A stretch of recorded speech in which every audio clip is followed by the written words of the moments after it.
नमस्कार सभी श्रोताओं और दर्शकों को। आज हमारे चैनल ऐतिहासिक यात्रा की यात्रा पहुंच गई है सम्राट अशोक, नरमुंडों पे खड़ा चंडा अशोक या देव नाम प्रिय अशोक। किस नाम से सुशोभित करना चाहेंगे आप? तो चलिए आज जानते हैं।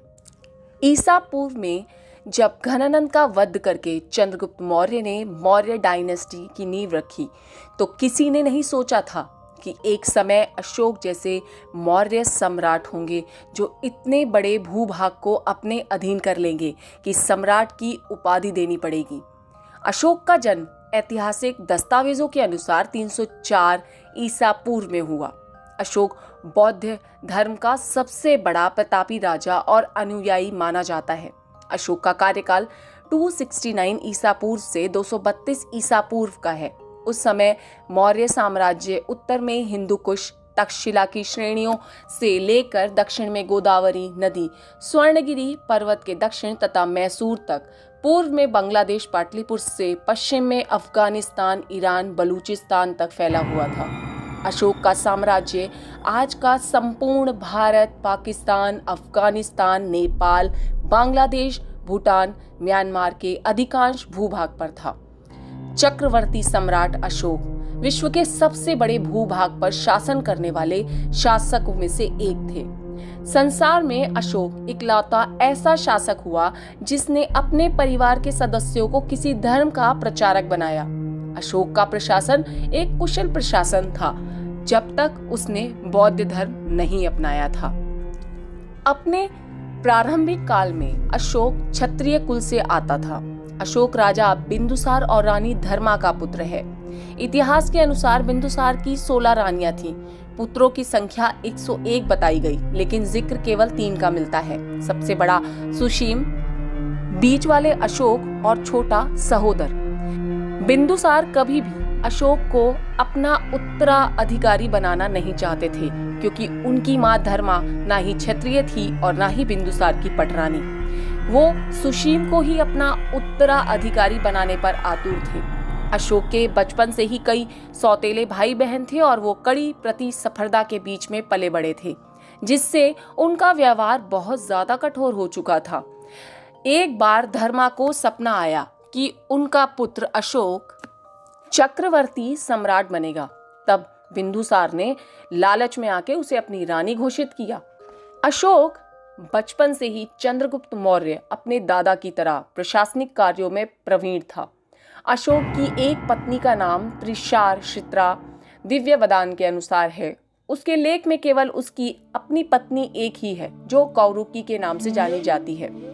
उनका बड़ा भाई सुशील उस समय तक्षशिला का प्रांतपाल था। उस समय तक्षशिला में भारतीय और यूनानी मूल के बहुत से लोग रहते थे। इस सेवा क्षेत्र विद्रोह के लिए एक उपयुक्त स्थान था। सुशीम के अकुशल प्रशासन के कारण भी उस क्षेत्र में विद्रोह पनप उठा था। राजा बिंदुसार सुशीम के कहने पर राजकुमार अशोक को विद्रोह के दमन के लिए वहां भेजते हैं। अशोक का व्यक्तित्व इतना खौफनाक था कि केवल उनके आने की आहट भर से पूरा विद्रोह खुद ब खुद खत्म हो गया। ये ऐसा विद्रोह था जो बिना दबाए ही दब गया। यहाँ उन्हें मत्स्य कुमारी कौरुकी से प्रेम हो गया था। इस सारे घटनाक्रम से सुशीम के हाथ से सत्ता जाती हुई दिखाई दी। इसी बीच उज्जैन में विद्रोह हो गया। अशोक को बिंदुसार ने निर्वासन से बुला लिया और उज्जैन भेजा। हालांकि उनके सेनापतियों ने यह विद्रोह पहले ही दबा दिया था। इसी बीच उन्हें पता चला कि उसके भाई सुषुम द्वारा मरवाया जा सकता है। वो बौद्ध सन्यासियों के साथ छुपकर रहने लगे। इसी दौरान उन्हें बौद्ध धर्म के विषय में बहुत कुछ पता चला। कुछ वर्षों के बाद सुशीम से तंग आ चुके लोगों ने अशोक को सिंहासन हथियाने के लिए प्रोत्साहित किया और बिंदुसार वृद्ध और बीमार हो चुके थे। जब वह आश्रम में थे तब उनको समाचार मिला कि उनकी मां को उनके सौतेले भाई या बहनों ने मार डाला है। तब अशोक ने अपने सभी के सभी भाइयों को मौत के घाट उतार दिया। अब यहाँ उन्हें भ्रांत हंता कहा गया। यदि मां की मृत्यु का प्रतिशोध न लेते तो मात्र हंता भी तो कहलाते। अशोक का साम्राज्य असम से ईरान केवल 8 वर्षों में पहुंच गया था। उनके जीवन का निर्णायक मोड़ साबित हुआ कलिंग का युद्ध। अपने राज्याभिषेक के 8 वर्ष में यानी 261 ईसा पूर्व में कलिंग पर आक्रमण किया था। 13वें शिलालेख के अनुसार कलिंग युद्ध में 1,50,000 सहस्त्र व्यक्तियों को बंदी बनाकर निर्वासित कर दिया गया। 1 लाख लोगों की हत्या कर दी गई, 1.5 लाख लोग घायल हुए। कहते हैं अशोक पहले नरमुंडों पे खड़ा जोर जोर से हंसा, लेकिन बहुत देर तक देखने के बाद उसी क्षण कलिंग के मैदान में युद्ध त्यागने की प्रतिज्ञा कर ली। उन्होंने पाटलिपुत्र वापस आकर धम्म की शरण ली। सिंघली अनुश्रुतियों, दीवदंश और महावंश के अनुसार सम्राट अशोक को अपने शासन के 14वें वर्ष में निगोद नामक भिक्षु से बौद्ध धर्म की दीक्षा मिली थी। उनके पास मोगाली पुत्र निस्स के प्रभाव से वे पूर्णतः बौद्ध हो गए थे। दिव्य वदान के अनुसार सम्राट अशोक को बौद्ध धर्म में दीक्षित करने का श्रेय उपगुप्त नामक बौद्ध भिक्षु को भी जाता है। इस पर मेरा मत ये है कि आप जब सम्राट हैं तो पूरी तरह युद्ध निषेध नहीं हो सकते। आपकी प्रजा के प्रति भी आपके कुछ कर्तव्य हैं। यदि आप पूरी तरह से युद्ध नहीं करेंगे तो इसके परिणाम शासन की दुर्बलता के रूप में दिखाई देंगे, जो आने वाले वर्षों में हुआ। पुष्यमित्र जैसे व्यक्ति राजा बने। मौर्यों के पतन की नींव अशोक ने ही रखी थी।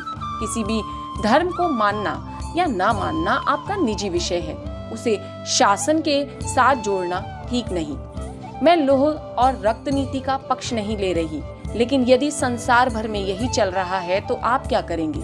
यदि आपके घर के दरवाजे पे कोई आपको मारने आए तो क्या आप उसे अपनी गर्दन देंगे या उसकी गर्दन काटेंगे? अशोक ने लगभग 36 वर्षों तक शासन किया, जिसके बाद लगभग 232 ईसा पूर्व में उसकी मृत्यु हुई। उसके पुत्र महेंद्र और पुत्री संघमित्रा ने बौद्ध धर्म के प्रचार में अपना योगदान दिया। अशोक की मृत्यु के पश्चात मौर्य वंश लगभग 50 वर्षों तक निरंतर चलता रहा। सम्राट अशोक के द्वारा प्रवर्तित कुल 33 अभिलेख प्राप्त हुए हैं, जिन्हें अशोक ने स्तंभों, चट्टानों और गुफाओं की दीवारों पर उकेरा।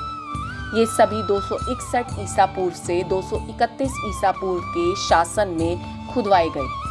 पाकिस्तान और नेपाल में जगह जगह पर बनवाए ये बौद्ध धर्म के सबसे प्राचीन प्रमाणों में से एक है।